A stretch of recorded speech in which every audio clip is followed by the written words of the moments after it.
Hola, hola, muy buenas tardes. Les damos la bienvenida una semana más a este programa INADI con Vos, un programa del Instituto Nacional contra la Discriminación, la Xenofobia y el Racismo por Urbana TV.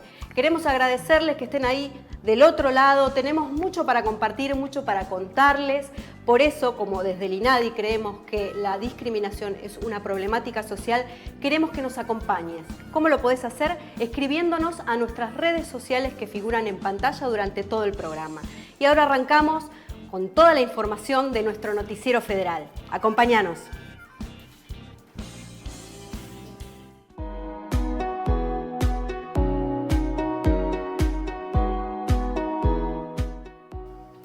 Corrientes, nuevo enlace de INADI en Paso de los Libres. Tras mantener una reunión interinstitucional con funcionarios y organizaciones de la sociedad civil, se realizó el acuerdo de cooperación con la Municipalidad de Paso de los Libres y el nombramiento de Oriana Rodríguez, funcionaria trans del área de género y diversidad del municipio, como responsable del nuevo punto de atención del INADI. A través de la designación de nuevas delegaciones, subdelegaciones y enlaces, el INADI continúa extendiendo su presencia territorial en todo el país. La Rioja, Fiestas Populares Inclusivas La Chaya 2022. INADI La Rioja estuvo durante las 4 jornadas de La Chaya con un stand brindando información y material de concientización. Además, se emitieron videos de sensibilización sobre distintas temáticas. Cientos de personas pasaron por el festival y pudieron conocer la labor del instituto. Buenos Aires, actividades 8M. En el marco de la semana Nosotras Movemos el Mundo, por el 8 de marzo, nos propusimos organizar espacios participativos de reflexión. Junto al PAMI y al Ministerio de las Mujeres, Géneros y Diversidad de la Nación, organizamos en el Centro Cultural Kirchner el taller participativo Se dice de mí, viejas, brujas y deseantes, para desarmar los estereotipos en las vejeces, reconociendo que los estereotipos reducen nuestra posibilidad de ser y limitan nuestro pensamiento. Gracias a todas aquellas que se acercaron a participar.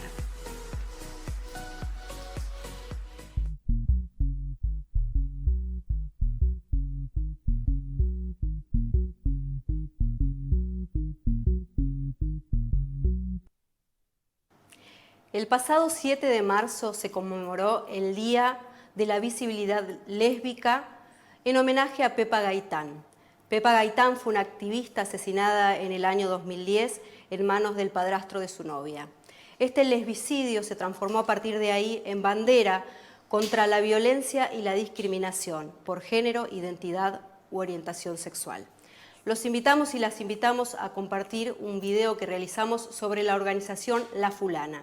La Fulana es una organización de mujeres lesbianas más importante del país.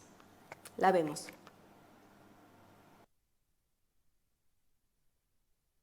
No existíamos en ningún ámbito y en ningún espacio.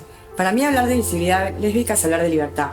Poder decir acá estoy. Pensamos que era fundamental como herramienta en la lucha por los derechos de las mujeres lesbianas, la visibilidad, que nos vieran. La Fulana nace de la idea de la fundadora, María Rashid, un espacio para mujeres lesbianas y bisexuales. Nos invisibilizaban incluso en los movimientos sociales, ¿no?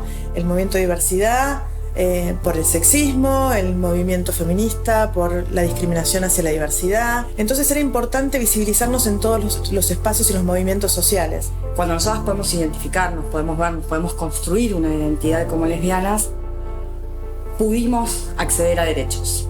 Y para mí es sumamente importante estar en La Fulana y ser, no sé si tanto yo, pero sí saber que a través de mí pueden haber montones de otras mujeres, otras jóvenes que lo necesitan, ¿no? Como una forma también de ser un agente duplicador de esa información, que es lo que necesitamos, ¿no? Digo, más allá de lo que une pueda cambiar, de lo que une puede entender y de lo que une puede desconstruirse, cómo lo llevamos hacia el afuera para que la sociedad también pueda generar ese cambio.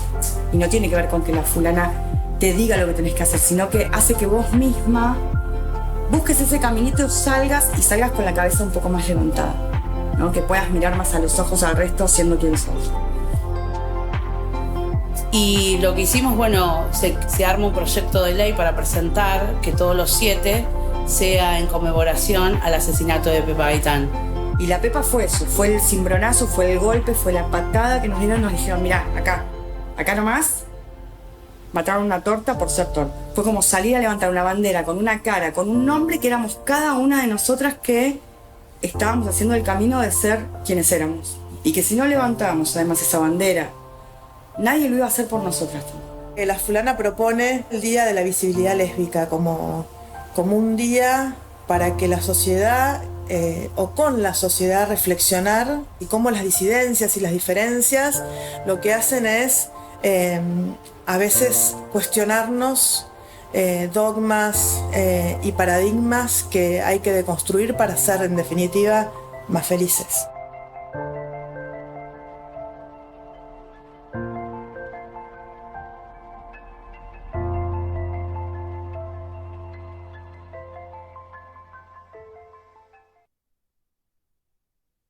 Hoy en nuestra sección Historias de Vida vamos a compartir una historia muy importante para nosotros, que es la de Ramona Espínola.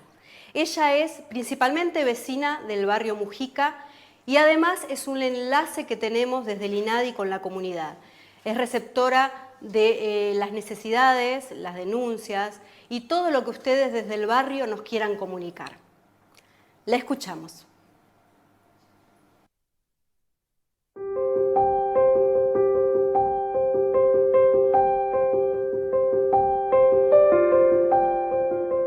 Yo soy Ramona Espínola, hace 15 años que vivo en la Villa 31, hoy conocido como el barrio Carlos Mujica. Desde el año pasado vengo trabajando con la coordinación de redes de el INADI dentro del barrio, donde hay varias problemáticas que resolver. Desde que yo trabajo en el INADI, la gente no se acerca a hacer reclamos ni denuncias sobre la discriminación. Porque la gente que vive dentro del barrio lo toma la discriminación como algo natural, no lo toman como algo ofensivo y los reclamos son diferentes a la discriminación. La problemática más común en este mismo momento es el tema de la vivienda. Como se está haciendo la vivienda nueva y está la reurbanización, hay gente que quieren la nueva vivienda y otra que no la quieren. Hay un par de gente que están a favor y otro par que no están a favor. Esa es la mayor problemática de estos momentos, el tema de la reurbanización. No quieren perder la casa, que están viviendo los gastos que generaron. Y otro tema es que, como dicen que se va a pagar, generalmente la gente parece que se niegan a hacer eso. Por ahora con el INADI estoy haciendo talleres, especialmente en la escuela de fútbol, que hay varias escuelitas de fútbol, hacemos charlas sobre la discriminación de fútbol sin discriminación. Ahora a partir de marzo tenemos varios proyectos, varios talleres en diferentes escuelas, porque acá dentro del barrio hay varias escuelitas, está la María Ward, está el Jardín 5 y hay otros jardines donde queremos hacer talleres de discriminación, una escuela sin discriminación. Yo tuve una experiencia que presenté un currículum, me aceptaron, fui para la entrevista, me aceptaron. Cuando voy a recursos humanos, lleno la planilla y pongo que soy de la Villa 31, reboté. Pero hoy en día, después de que con toda esta transformación que hay dentro del barrio, a comparación de años anteriores, ahora es como que ya está normal. Yo de lunes a viernes salgo a caminar por el barrio, los lunes estoy dentro de una cooperativa, los martes me toca ir a una escuela de fútbol de Ferro, los miércoles tengo la puesta en el CESA 21 y jueves y viernes generalmente me dedico a estar con los chicos dentro del centro comunitario Evitando Jóvenes. Y hoy la preocupación más importante que recibo día a día es el tema de la inseguridad que hay dentro del barrio. Hay mucha inseguridad, los chicos cuando van a la escuela, o sea que ahora no, cuando salen hay un par de chicos que no son chicos que viven dentro del barrio, son chicos que vienen de afuera y comienzan a robarle a la gente en la parada de colectivo, a los chicos que están jugando en la cancha. Cuando se hacen los talleres, hay mucha gente que felicita y se queda asombrada y admirada por las cosas que se le dice, porque dice que ellos no conocían esos derechos que tienen hoy. Por ejemplo, el derecho a votar, el derecho de la mujer en la política. Eso las mujeres de acá dentro del barrio parece que no lo conocían. Ahora que se hace la charla y vos les explicás y le contás lo que es el derecho de una mujer dentro de la política, ellos dicen, todo eso yo puedo hacer, eso todo hago yo, eso genero yo. Bueno, esos son los que ellos quedan admiradas las mujeres. Y espero a toda la gente, a todos los vecinos del barrio Carlos Mujica, que cualquier consulta, reclamo, denuncia que quieran hacer en la manzana 100, casa 110, hoy calle Flor de Otoño al 1080.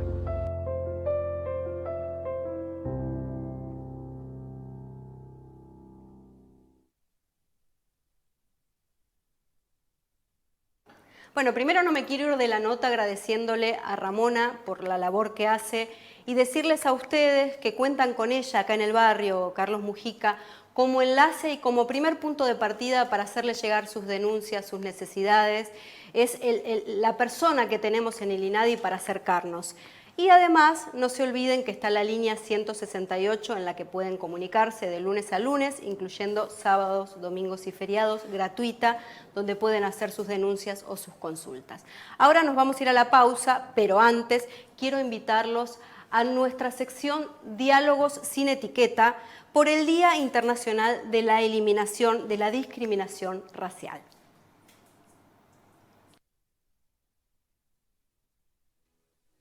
Vivir libremente en igualdad es un derecho que nadie puede quitarte. Si sufriste una situación de discriminación, podés hacer algo para que no vuelva a pasar. La línea 168 es un servicio gratuito del INADI que brinda atención, contención y asesoramiento a personas víctimas de discriminación. Podés llamar todos los días del año entre las 9 y las 19 horas. Van a registrar tu denuncia, acompañarte y asesorarte para hacer valer tus derechos. No te quedes callada, la discriminación no va más.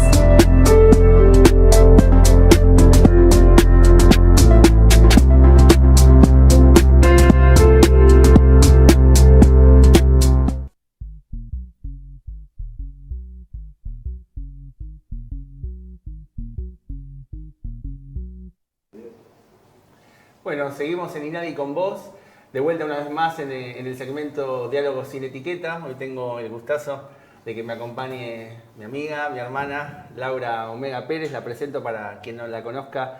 Laura es feminista, afroargentina, fundadora de la organización La Florentina. Ya vamos a estar hablando de La Florentina, educadora popular especializada en Derecho de la Cultura y del Contexto Carcelario, diplomada en Género, gestora cultural y estudiante de licenciatura en Políticas Culturales. Hoy el encuentro está en el marco del Día Internacional de la Eliminación de la Discriminación Racial por la masacre en Yapperville durante el apartheid en Sudáfrica. Así que bueno, vamos a estar hablando de ese tema que tanto conoces, Lau. Así que bueno, primero darte la bienvenida.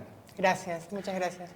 Para quien no conozca, qué mal quien no conozca, pero supongamos que hay alguien que no conoce, ¿qué es La Florentina? La Florentina es una organización de personas afroargentinas afrodescendientes que nace de la necesidad de la representación política y social, porque lo que no se nombra no existe y los afroargentinos no somos nombrados y por ende somos extranjerizados y por ende somos expulsados de nuestros derechos culturales y sociales. Entonces La Florentina nace en un momento donde las juventudes, porque la mayoría de las personas que pertenecen a La Florentina son muy jóvenes, desde los 18 hasta los 25, necesitaban representación y necesitaban una voz y se fue construyendo entre todos este espacio La Florentina. Espacio, los chicos dicen, espacio seguro para personas afroargentinas. Ahí va, excelente. Hicieron un eslogan. Me gusta, muy bien. Dice, voy a traer a colación, hay un texto tuyo en una publicación del INADI, en la revista inclusive del INADI, del instituto, se titula Mujeres Negras en Primera Persona, Género e Interseccionalidad, el caso de las mujeres afroargentinas, texto que recomiendo, y en un momento planteas lo siguiente, dice, la jerarquización racial heredada de la colonia continúa vigente y al interior de nuestro país se observa como resultado la racialización y feminización de la pobreza, cuyo objetivo central son las mujeres afroargentinas. La pelea contra el racismo en nuestro país es muy dura, el racismo racismo nos niega, nos exotiza, nos extranjeriza. Algo ya nos adelantabas. Dice, cuando te referís en ese segmento, ¿no? Racialización y feminización de la pobreza cuyo objetivo central son las mujeres afroargentinas. ¿A qué te referís con eso? Los índices de pobreza se miden en las infancias y en las mujeres. Normalmente, no solamente en nuestro país, sino en toda la Latinoamérica. Y da la casualidad que esas mujeres y esas infancias son infancias y mujeres no hegemónicas. Cuando nosotros hablamos de afroargentinidad, hablamos de todo el país, de todo el territorio. Tenemos un relato histórico que solamente se basa en el porteñocentrismo. Entonces, lo que sucede en Buenos Aires es lo que sucede a nivel país, y eso es inexistente, es falaz, es una mentira. La mayoría de las personas que son afroargentinas viven en las provincias argentinas, porque fueron mano de obra, mano esclavizada, que sacó adelante al país. Y esas personas están mayormente con una pobreza total. Cuando decimos pobreza total, el pobre no es pobre solamente por la escasez de bienes materiales. Es pobre porque no tiene educación, es pobre porque no tiene acceso a la salud, es pobre porque no tiene acceso a su derecho. Y el derecho más grande que es vulnerado de los afroargentinos es el derecho a la identidad. Porque no pasa por la etnicidad o porque yo quiero tener la herencia cultural de mi abuelo que come pasta los domingos.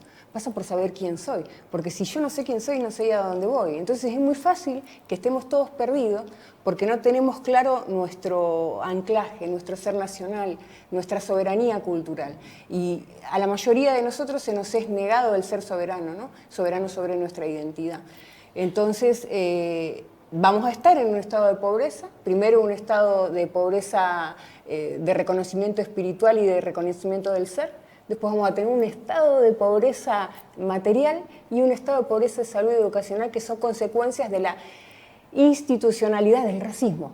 Porque no es que el racismo no esté legislado en la Argentina. Ya desde cuando vos te preguntan de dónde sos, ahí te muestran la legislación del racismo. Parece que está todo dicho como para que vos, si sos así, argentino no sos. Entonces se te vulneran tus derechos constitucionales también, ¿no? Mira, eso me das pie para lo otro que te quería preguntar. En ese mismo fragmento del texto planteabas esto: el racismo nos niega, nos exotiza, nos extranjeriza. ¿Qué quiere decir eso exactamente? La extranjerización automática viene por el lado de la pigmentación de las personas.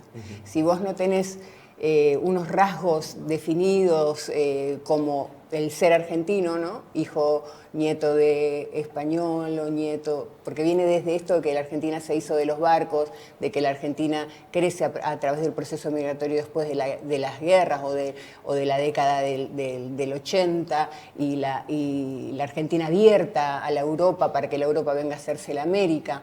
Pero en realidad la Argentina ya estaba poblada, y cuando llegaron esos ciudadanos, el país ya estaba constituido y estábamos emancipados. Siempre uno tiene que ver un poco la historia. La historia se hace de adelante para atrás, siempre se hace de adelante para atrás, porque es revisar el pasado, ponerlo en contexto en el presente para saber cómo estamos formados y quiénes somos. Y dentro de ese relato, nosotros estamos muertos por la fiebre amarilla, nosotros morimos en la guerra del Paraguay, pero se habla solamente del relato de la hegemonía. Pero el relato del territorio, el relato de las provincias, vos sabés porque estás viajando a las provincias y los estás viendo, y nosotros también. Cuando yo fui a Mendoza a hacer el camino del cruce de los Andes, me encontré con un montón de afroargentinos en el recorrido, que no sabían que eran afroargentinos, porque por esto el racismo institucional y el racismo estructural que sufre nuestro país, tienen negada su identidad nacional, su soberanía cultural. Porque no es que los afroargentinos y los argentinos tenemos una cultura distinta. Es la misma cultura, lo que pasa es que nosotros estamos negados como actores políticos adentro del proceso de la construcción-nación, ¿no? Entonces se basa solamente en el relato falaz, en que estábamos en ciertos barrios de la ciudad de Buenos Aires y que después la República no tenía componente étnico de descendencia africana, ¿no? ¿Cómo creció la República? ¿Cómo se sembraron esos cañaverales en Tucumán? ¿Cómo Santiago del Estero tuvo tanta ganadería? ¿Cómo Mendoza pudo crecer de la forma que creció, que fue una de las provincias más grandes en esa franja histórica, sin esa mano de obra, si las migraciones que llegaban eran más o menos el 5% de la población? Y todo esto se puede comprobar en los archivos. Entonces quiere decir que no hay voluntad política, ni voluntad histórica, ni voluntad desde la antropología social de ponernos en donde tenemos que estar, que somos argentinos, ¿no? Entonces es más fácil extranjerizar. Es más fácil decir, pero tu abuelo es brasilero, seguramente que alguien vino desde Uruguay. No, nosotros somos argentinos. Nosotros somos parte del fomento de este país. Nosotros construimos la república. Tanto que en este tiempo se habla de república y de república. Los primeros republicanos fueron los negros que salieron a pelear y a defender la nación al frente. Sin ejército negro, Argentina no estaría independizada, ¿no? Tal cual. Se usa mucho ahora el término, ¿no? Antirracismo, ¿no? Es un término relativamente nuevo, digamos, ¿no? Nosotros lo llamamos de otra manera antes, pero bueno, ahora se dice antirracismo. ¿Qué es ser antirracista? Ser antirracista, para mí, desde mi perspectiva o de la perspectiva de la Florentina, es lograr la equidad social. Hablamos de justicia social y hablamos de justicia social en el término material, pero la equidad es equidad de derechos humanos. El antirracismo es un humanismo, es en defensa de la humanidad contra las jerarquizaciones y contra la repartición del poder según lo étnico o el mandato hegemónico, ¿no? Esto de que vos para esta pigmentocracia, si vos llegás a un estado de democracia plena, si cumplís con estos requisitos, si sos blanco, si sos varón, si tenés cierta educación y cierto nivel de clase. Pero ¿qué pasa con todos los demás? ¿Qué pasa con nosotros pueblo, no? Porque la liberación del pueblo es del pueblo por el pueblo. La equidad y la justicia se logra desde el pueblo por el pueblo. Y si el pueblo está limitado en su educación, y si el pueblo no sabe quién es, difícil que el pueblo se libere. Muy difícil que el pueblo se libere. Entonces el antirracismo es la liberación del pueblo por el pueblo y la equidad total del pueblo. El antirracismo es luchar contra todo tipo de separación del pueblo. Porque un pueblo que lucha junto es un pueblo que se libera. Un pueblo que está separado, como nosotros, entre raza, clase, estándares sociales. Y voy a decir algo que quizás suene raro, pero también dividido entre géneros. Es un pueblo que no va a llegar a ningún lado porque siempre es uno contra otro. El pobre contra el rico, el hombre contra la mujer, el blanco contra el negro. Cuando hay equidad no es necesaria la igualdad. La igualdad es igualar al hombre con la mujer. La equidad es que los dos estén en el mismo sitio. La igualdad es poner al blanco y al negro en el mismo espacio. La equidad es que los dos estén ocupando el mismo sitio y por ende los mismos derechos, que puedan acceder a los mismos derechos. Si no hay equidad racial, no hay justicia social. No existe la justicia. Eso es el antirracismo para mí. A ver, juego 2 segundos de abogado del diablo. Alguno te podría decir, bueno, pero en Argentina en términos normativos no hay leyes segregacionistas como hubo en otros momentos de la historia en otros países, ¿no? Como dicen, no hay leyes que digan, bueno, hay blancos, hay negros y los blancos pueden hacer tal cosa y los negros tal otra. Para algunos esa ausencia del racismo normativo hablaría de una sociedad que tiene estos niveles de igualdad que vos decís, pero no necesariamente los de equidad, porque en definitiva todos tienen el derecho, por ejemplo, a acceder a una buena educación. Pero el racismo, ¿qué lugar ocupa en eso? Primero que todo, nuestra Constitución no tiene abolida la esclavitud. Ahí ya tenés un tema central. Tiene una ley donde dice que ninguna persona será esclavo bajo el territorio argentino, pero no habla de los que ya existíamos, ya lo niega desde el inicio, niega la esclavitud desde el inicio, dice que es un país de tránsito. Dentro de los relatos históricos no están las participaciones de las personas negras, como en otros países que tienen una estructura aparte, este lugares para blancos, este lugares para negros, que sí están incluidos dentro de su historia. Muchos generales de los ejércitos negros y muchos aportes de los científicos negros. En nuestra Argentina está anulada. Carrillo, por ejemplo, Ramón Carrillo, que es el creador del Ministerio de Salud de la Nación, era afroargentino. Y la mayoría de la gente cuando piensa en Carrillo piensa en una persona blanca. Eso es negar la identidad y eso es parte del racismo estructural.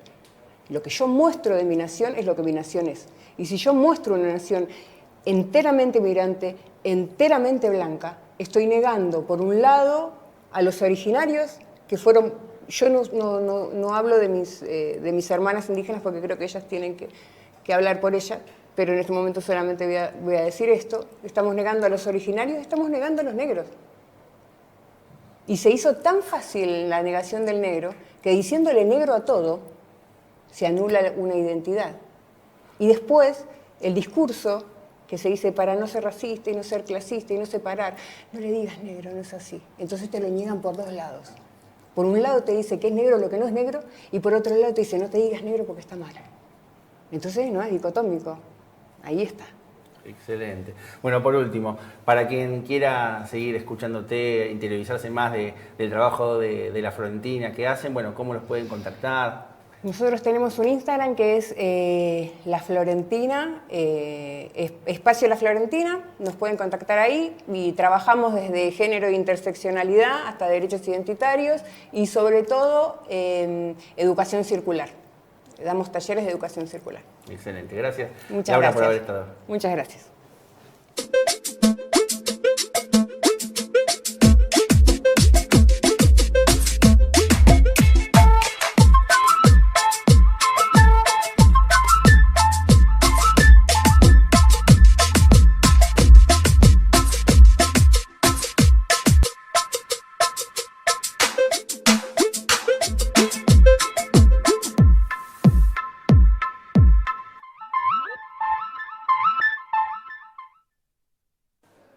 Bueno, se nos terminó el programa, los tengo y las tengo que despedir hasta la semana que viene.